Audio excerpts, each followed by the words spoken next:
叶晨想知道这次要运往杜克矿业的货物都有什么。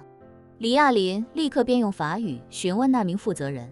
对方立刻便将明天的运输计划交到了李亚林的手上。李亚林翻看着纸质的运输计划，对叶晨说道：“叶先生，运输计划上的第3个车次就是明早要去杜克矿业的，一共20节火车皮的货物，其中6节冷藏车，14节普通封闭货车。”说着，他又道：“这趟列车的委托方是摩尔贸易，这个摩尔贸易就是杜克矿业的进出口商，应该是负责杜克矿业磷酸盐变现以及为杜克矿业补充工业设备的。”叶晨问他：“运输计划里有货物清单吗？”“有。”李亚林点点头道：“美国进口的牛肉和其他肉类制品总计120吨，奶制品40吨，还有一些进口的谷物食品，剩下的清关单上显示大部分都是工矿设备、精密仪器和安保设备。”“安保设备？”叶晨咂嘴道：“一个全是消其位和死士组成的驻地，还要什么安保设备？”李亚林道：“这上面说，单是安保设备就有差不多80个立方，体量确实有点太大了，说不定这上面写的安保设备只是个幌子，实际另有其他货物。”叶晨道：“是不是幌子？一会儿去看看就知道了。我感觉应该不是，很可能是他们现在已经开始提高所有驻地的安全防护了。如果他们像我们当初在塞浦路斯那样，利用最先进的安防设备为整个防区提供预警，那就算我去了，也很难不被他们发现。现代科技的发展早已不是武者或者修士所能比肩的存在。修士能屏息凝神，以确保最警觉的猎狗都无法察觉它的存在，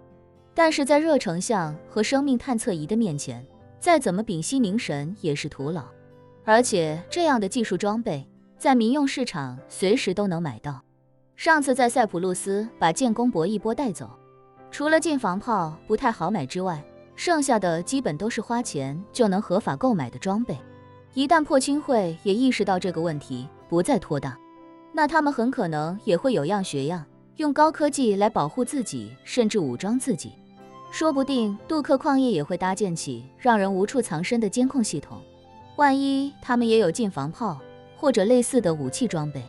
那叶晨也不敢保证自己去了之后能平安脱身。李亚林也意识到这背后很可能隐藏危险，于是便道：“如果这样的话，那我们这次可就要慎重行事了。实在不行，我们也可以换个思路。这个死士驻地，咱们就不去触碰它了，直接把他的情况秘密告知摩洛哥政府。我相信他们不会允许一个拥有几千武者的组织在自己的眼皮子底下。”叶晨知道李亚林说的是最简单的解决办法，而且也最立竿见影。别看非洲这些国家大都发展的不太好，而且腐败横行，其实越是这样的环境，当地政府对具备一定规模的武装力量就越忌惮。现阶段很多非洲国家还都是军政府，原因就是经常武装叛乱和夺权。杜克矿业离卡萨布兰卡只有200公里，距离首都拉巴特更近。如果摩洛哥政府知道死士驻地的情况，怕是觉都睡不了，直接组织军队连夜赶去围剿。可那样一来，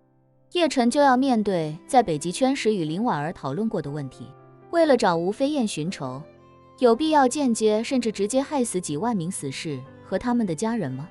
叶晨不是刽子手，也不是那种一将功成万骨枯的将帅之才，真要让他做决定，他狠不下这个心。所以向当地政府告密这种事，不到万不得已，他不想做。于是他沉思片刻，对李亚林说道：“李探长，我们不妨换个思路看问题。如果这批货物里真有那些高科技产品，反过来想想，或许还可以松一口气。毕竟我们赶在他们启用这些设备之前找到了他们。”李亚林一时间有些无言以对。他知道叶晨说的有道理，但这也只是叶晨的推测。推测在没有得到完全的证实之前，就算再有把握，也无法做到100%。一旦这里面有所偏差，结果很可能是致命的。不过他心里也很清楚，自己没必要在这个时候就反驳叶晨的推断。毕竟叶晨的推断没有完全证实，自己反驳也没有完全的论据。如果自己一味反驳他的推断，就会陷入一种彻头彻尾的内耗。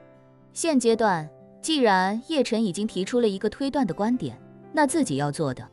就是尽可能与他一起寻找更多证据来佐证他的观点。如果找不到，或者找到了相悖的证据，那就意味着这件事可能真的没法冒险。届时也不需要自己反驳叶晨，叶晨也会知道这件事情不可为。做了这么多年刑警的李亚林太清楚内耗的可怕。10个人共同破一个案子，一旦有人提出思路和想法，另外9个人就一定要用实际行动帮他验证这个想法究竟是对是错，而不是一拍脑袋直接驳斥对方的想法有问题。